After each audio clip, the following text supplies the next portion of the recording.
On a tous une image de Socrate, le vieux philosophe barbu. Mais en réalité, derrière cette image se cache un psychologue vraiment redoutable. Aujourd'hui, on va explorer sa fameuse méthode, l'accouchement des esprits, et surtout, on va essayer de comprendre pourquoi elle nous dérange encore autant. C'est quand même un sacré paradoxe, non? Voilà un homme qui a littéralement changé la pensée occidentale et qui passait son temps à dire qu'il n'enseignait rien du tout.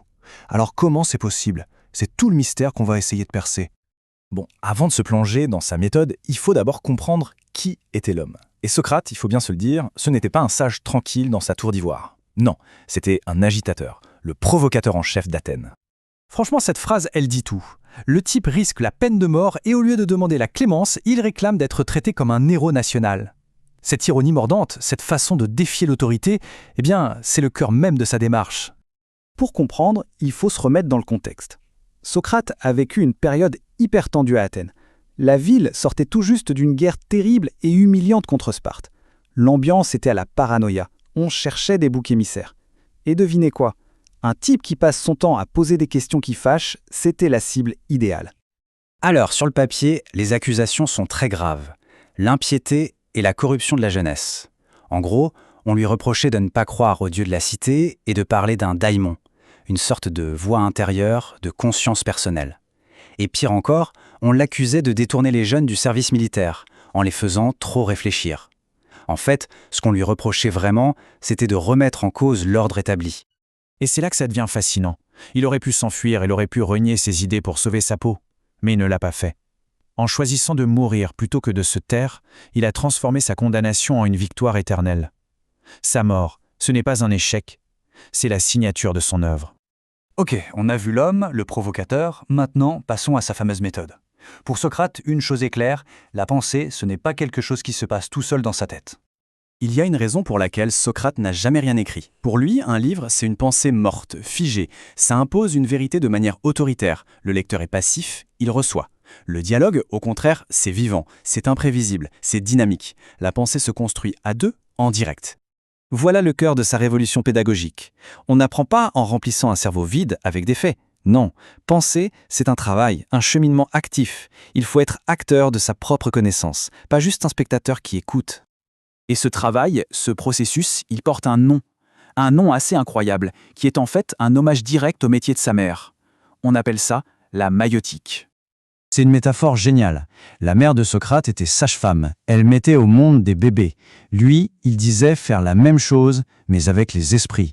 Il n'implante pas le savoir chez les autres. Non, il les aide à faire sortir ce qui est déjà en eux. Et l'analogie est vraiment parfaite. D'abord, l'idée est déjà là, en gestation, en nous, même si on n'en a pas conscience. Ensuite, le philosophe, comme la sage-femme, guide, pose les bonnes questions, mais ne fait pas le travail à notre place. C'est ce dialogue qui provoque les contractions de la pensée. Et à la fin, l'idée jaillit. Elle vient de nous.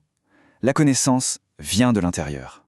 C'est un retournement complet de notre vision de l'enseignement. Le savoir n'est pas quelque chose qu'on reçoit de l'extérieur. C'est une vérité qu'on découvre à l'intérieur de soi. Le rôle du maître n'est pas de donner les réponses, mais de poser les bonnes questions. Mais alors pourquoi est-ce que cette méthode est si percutante? Et pourquoi souvent elle fait si mal? C'est là qu'on touche à la dimension purement psychologique du travail de Socrate.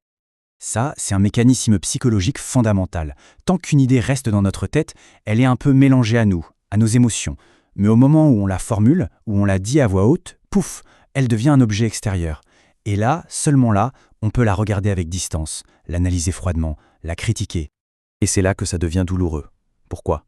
Parce que nos croyances ne sont pas juste des opinions, non, ce sont les briques avec lesquelles on a construit notre identité, notre vision du monde, notre personnalité tout entière.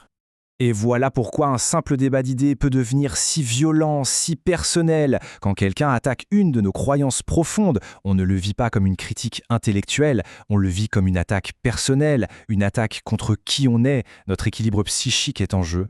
C'est le point culminant. Devoir abandonner une idée qui a structuré notre vie pendant des années, c'est comme voir un monde s'écrouler. C'est admettre qu'on a eu tort, peut-être longtemps.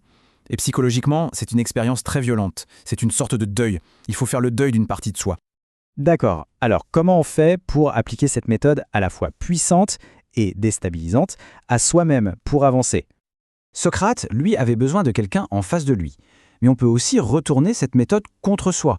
c'est-à-dire apprendre à dialoguer avec soi-même, devenir son propre avocat du diable, son contradicteur le plus exigeant pour tester la solidité de ses propres pensées. C'est une vraie discipline, une sorte de gymnastique de l'esprit. Ça veut dire traquer ses propres certitudes, accepter que la contradiction est le moteur de la pensée, et surtout voir ses erreurs non pas comme des échecs, mais comme des panneaux indicateurs qui nous montrent un meilleur chemin.